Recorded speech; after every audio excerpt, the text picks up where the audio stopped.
சர்டிஃபிகேட்டோடு வர்றேன், ஓகேவா? மோகனா உங்கள் அண்ணே பைத்தியக்காரன். என்னடா பொசுக்குன்னு என்னை பைத்தியக்காரன்ட்ட?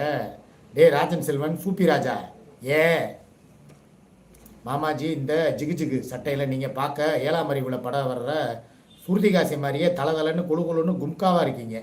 என்னது கடைஞ்செடுத்த ஜாரி மாதிரியே இருக்கீங்க மாமாஜி. என்னால் அடக்க முடியல மாமாஜி, ஆசையாக இருக்குது.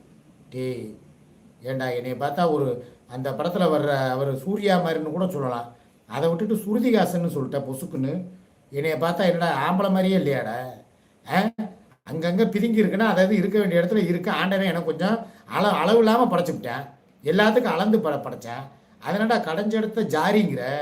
டேய் நானே ஒரு பெரிய ஜாரி ஜோக்கர்ற, என்னையவே கும்கான்ட்ட. ஏண்டா கொடூரமாக இருக்கு அப்படியே, சொனப்பாக இருக்கேண்ணா. ஏண்டா மதுரை ஜாரி மாதிரி இருக்கேன். பரவாயில்லையே, ஆசையாக இருக்குன்னா போய் எதுவும் பண்ணிடாதடா கக்குசில் போய். டே தீபன், நீ மதுரைக்காரங்கிறது எனக்கு நல்லா தெரிஞ்சு போச்சு. வாடா, கண்டுபிடிச்சிட்டா, ஊரை கண்டுபிடிச்சிட்டேன். அடுத்து ஏரியாவை கண்டுபிடிக்கிறேன், வெயிட் பண்ணு. நேற்று காதலர் தினம், இன்று படுக்கையர் தினம், நாளைக்கு உமிழும் தினம். மக்களே நாளைக்கு எல்லோரும்